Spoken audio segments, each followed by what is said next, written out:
Alors, salut mes élèves. Donc aujourd'hui, j'aimerais vous présenter la suite de la fonction transmettre. Aujourd'hui, on va voir brièvement les éléments de transformation de mouvement. C'est bon? Alors, la dernière fois, nous avons vu les éléments de transmission sans changement de nature du mouvement, tels que les engrenages, les roues et vis sans fin, etc. Alors, le point commun entre ces composants, c'est quoi? C'est la nature du mouvement. C'est-à-dire, en entrée, j'ai une rotation et à la sortie, j'aurai une même rotation, mais bien sûr de différentes caractéristiques. Ça veut dire un changement de couple, un changement de vitesse, etc. Maintenant, on va voir le changement de la nature de mouvement. Ça veut dire de la rotation aux translations ou bien de translation à la rotation. C'est bon? Alors pour commencer, j'ai un exemple d'application. Alors dans cette vidéo, j'ai besoin de copier par exemple cette pièce. C'est bon? Alors pour ce faire, nous avons besoin d'une scie. Voilà. Je maintiens la pièce avec mes mains et je commence à copier la pièce. C'est bon. Mais comme on peut le voir, il est difficile de maintenir la pièce avec les mains. La pièce, c'est-à-dire la pièce bouge. C'est bon. Alors j'ai besoin d'un outil pour serrer la pièce afin de la couper. Cet outil, c'est un étau de serrage qui est bien sûr un mécanisme pour saisir ou bien pour serrer la pièce. Alors je serre ma pièce. Voilà. Regardez le mouvement. Je serre la pièce.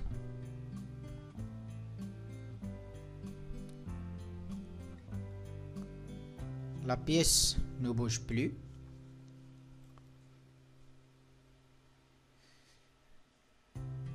Et maintenant, je peux couper la pièce tranquillement.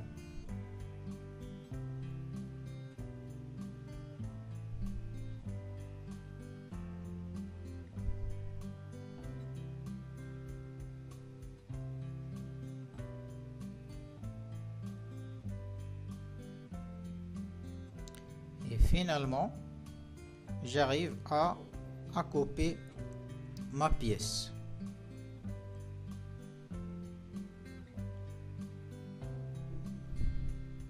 Voilà.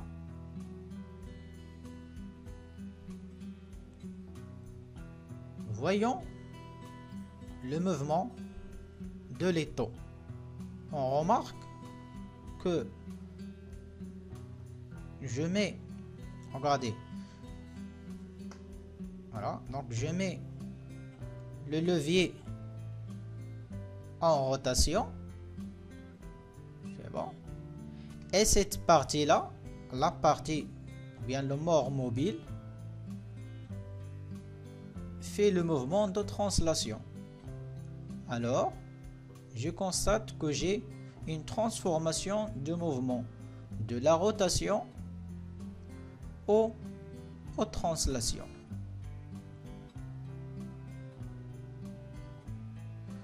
Ça, c'est un exemple de transformation de mouvement. C'est bon.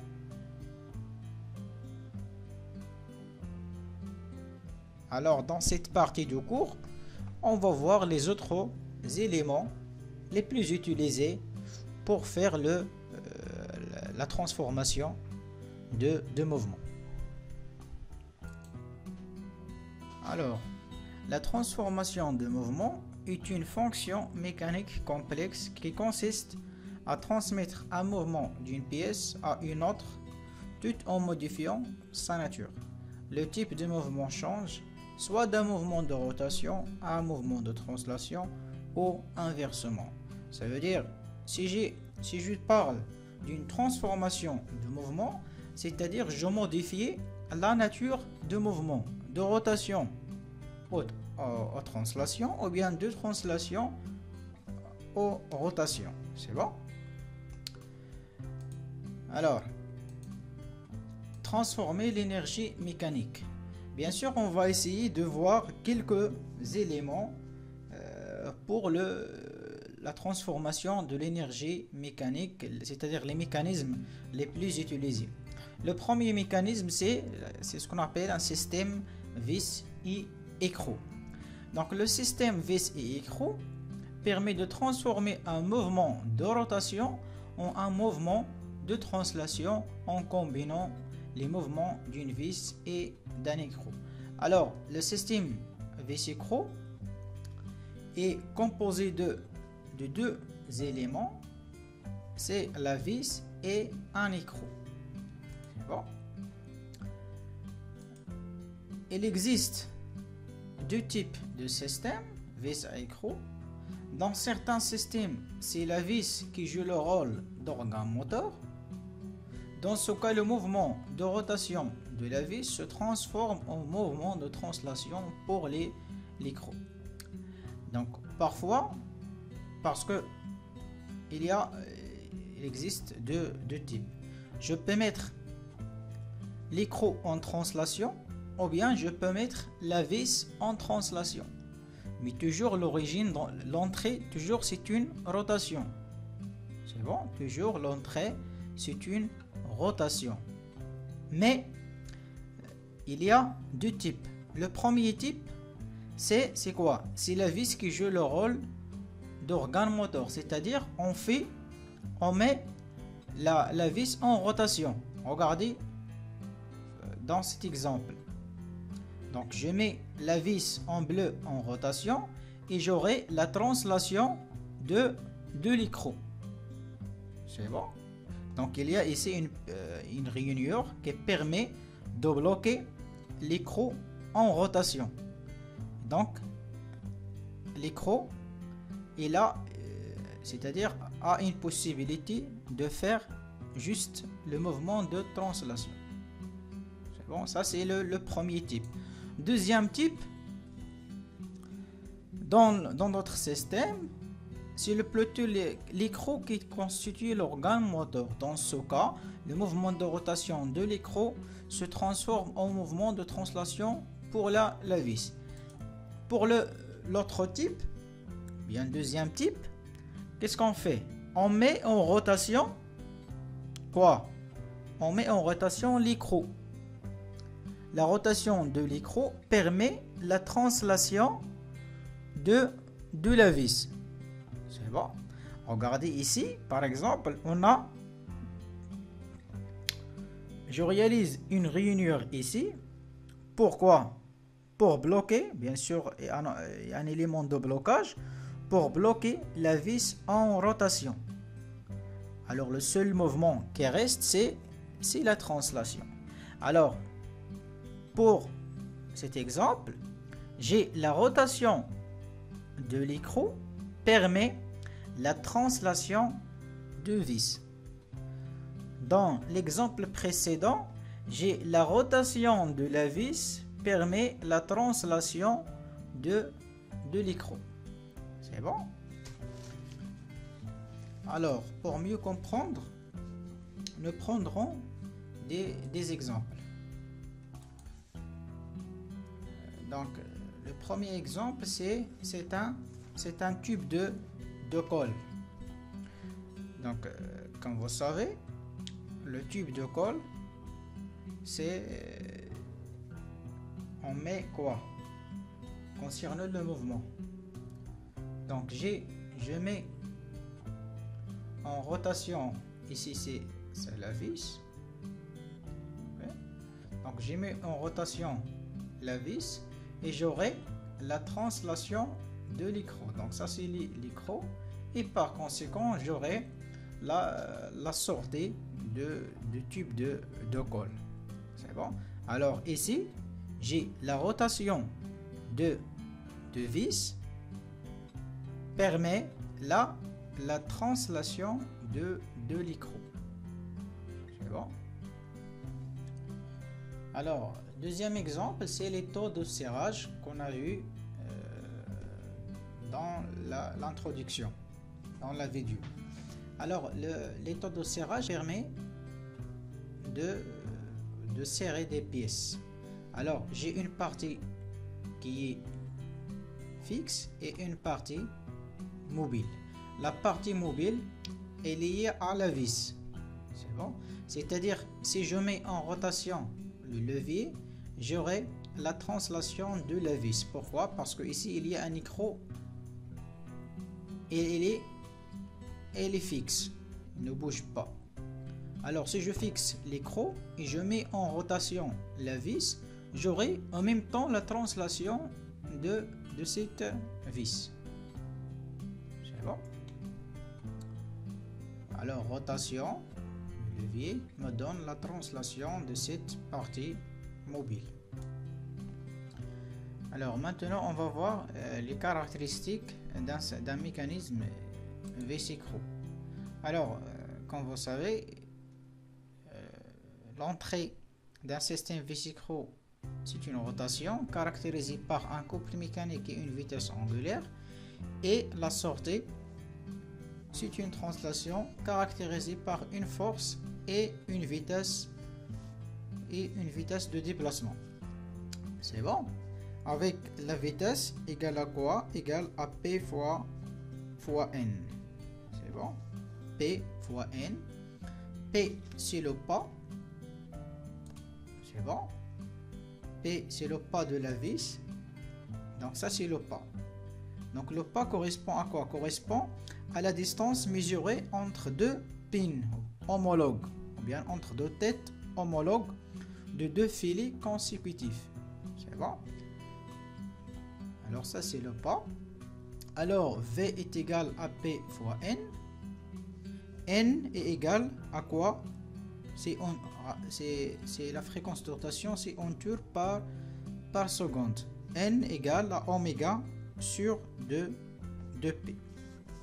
C'est bon. Donc V égale à P fois oméga sur 2P. Donc ça c'est la représentation en dessin. C'est bon. Donc, regardez le pas. Toujours c'est la distance entre deux points de deux filets consécutifs. C'est bon. Alors le déplacement égale à quoi? Le déplacement de l'écrou, par exemple, égale, c'est le pas fois le nombre de tours. C'est bon, le nombre de tours. Alors D c'est le déplacement de la vis, P c'est le pas de la vis en mètres, N tours c'est le nombre de tours, V c'est la vitesse de déplacement de la vis en mètres par seconde, P on a dit c'est le pas de la vis en mètres, donc, et N c'est la fréquence de rotation ici en tours par seconde, c'est pas en tours par minute, donc c'est en tours par seconde. Alors, un autre système, c'est le système pignon-crémaillère. Donc, le système pignon-crémaillère transforme le mouvement de rotation du pignon en un mouvement de translation de la crémaillère ou vice-versa. Alors, le système pignon-crémaillère composé de deux pièces. Le pignon, c'est une redentée, et la crémaillère, c'est une tige ou une barre métallique.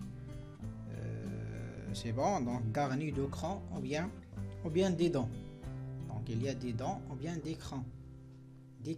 C'est bon. Alors ce système, alors j'ai quoi? Donc la rotation du pignon permet la translation de la crémaillère, ou bien l'inverse, c'est-à-dire la translation de la crémaillère permet la rotation du pignon. C'est bon. Donc un exemple d'utilisation, c'est le système de portes automatiques. Donc en général, ou bien les portes coulissantes. Alors les portes coulissantes, en général, la crémaillère est raccordée. Donc ça c'est ici. Donc ça c'est la crémaillère. C'est bon. Et ça c'est le pignon. En général, la crémaillère est raccordée au pignon de moteur. C'est bon.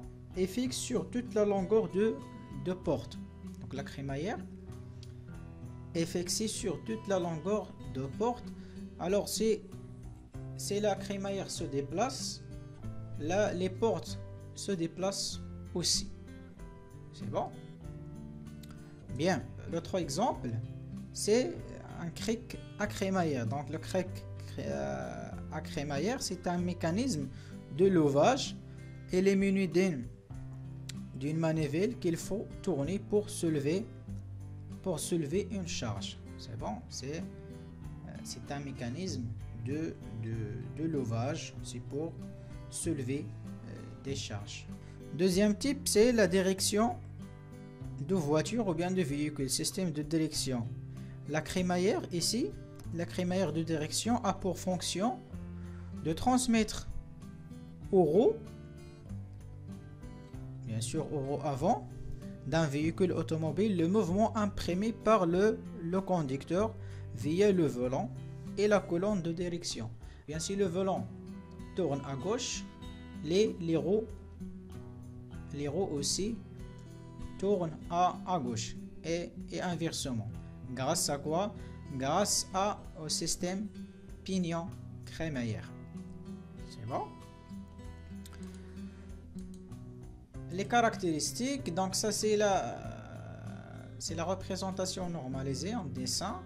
Ça c'est la vue de face et ça c'est la vue en coupe. Les caractéristiques, bien sûr, l'entrée, s'il s'agit d'une rotation à l'entrée, alors la puissance d'entrée c'est le couple mécanique fois la vitesse angulaire. Et la sortie c'est une translation. Alors la puissance en translation c'est la force fois la vitesse. Avec la force égale c'est le couple fois le rayon de pignon. C'est bon? Bien. Alors l'autre type ou bien notre système, c'est un système bielle-manivelle. Donc un système bielle-manivelle permet de transmettre un mouvement de rotation vers un mouvement de translation alternatif et inversement. Alors le système bielle-manivelle permet de transformer la rotation, c'est bon, en translation. Donc j'ai la rotation de la manivelle, c'est bon, grâce à la bielle j'aurai une translation qui est alternative. Donc ça c'est un exemple d'une animation.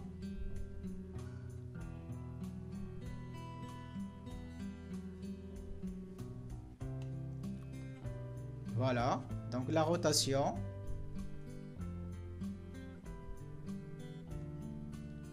permet la translation. Et ça c'est, on va voir que c'est le principe utilisé pour les anciens trains, les trains à vapeur. Donc les trains à vapeur, voilà, donc les trains à vapeur, donc la bielle ici permet la transformation de mouvements rectilignes de piston. Donc puisqu'il s'agit d'un système à vapeur, donc il aura un piston, c'est bon, le piston elle fait le mouvement de translation et grâce à la bielle, ok, on aura une transformation de la translation en rotation des roues, ce qui permet de faire déplacer le train ou bien de faire avancer le train. C'est bon? Alors, donc vers la fin, il y a une application qui va résumer tout ce qu'on a vu précédemment.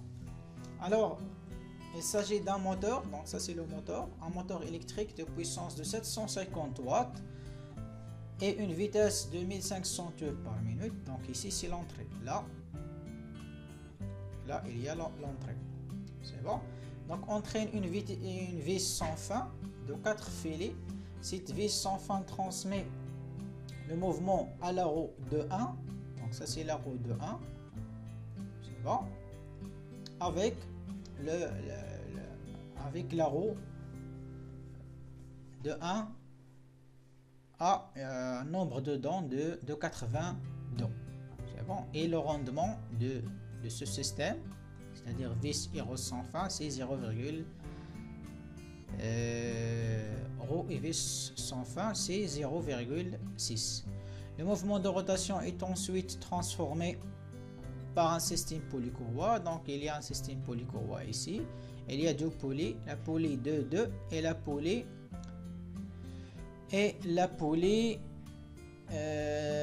3,1.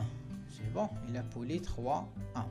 Donc chaque poulie, donc le diamètre de la poulie 2,2 c'est 40 mm, le diamètre de la poulie 3,1 c'est 120 mm, alors qu'elle transmet le mouvement au pignon 3,2. Donc ça c'est une roue dentée 3,2 caractérisée par un nombre de dents de 40 dents. Le mouvement de rotation est ensuite transformé par le réducteur à engrenage. Donc tout ça c'est un réducteur à engrenage. C'est bon. Composé de quoi? Composé de roue dentée 3,2, 4,1, 4,2, 5 et 6. Okay? Ça c'est les caractéristiques, bien le nombre de dents de chaque roue dentée. Le rendement de réducteur c'est 0,98. Bon. Les questions. Représenter la chaîne énergétique. C'est-à-dire quoi? C'est-à-dire vous allez décomposer le mécanisme en 3 blocs. Donc j'ai l'entrée. Essayez d'indiquer quelle est l'entrée. Est-ce que j'ai une rotation, ou bien une translation, ou bien une énergie électrique, ou bien une énergie mécanique, etc. La même chose pour bloc 2 et bloc 3. Et quel est le bloc assuré? Par exemple, le bloc 1 est assuré par un système roue et vis sans fin, etc. Alors, deuxième question, calculer le rapport de transmission de bloc 1 et déduire s'il s'agit d'une réduction en multiplication de vitesse. Troisième question, la même chose, calculer le rapport de transmission pour le bloc 2 et déduire s'il s'agit d'une réduction en multiplication.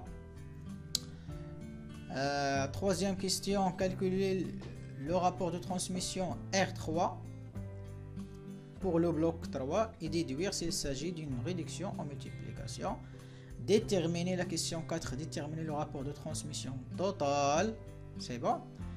L'autre question, déterminer le couple C1 transmis par le moteur à la vis 1. La dernière question, déterminer la vitesse de sortie N6. C'est bon. Alors essayez de faire chez vous cette application. On va faire là la correction. La prochaine fois on va faire la correction. Et donc voilà. Et merci pour votre attention.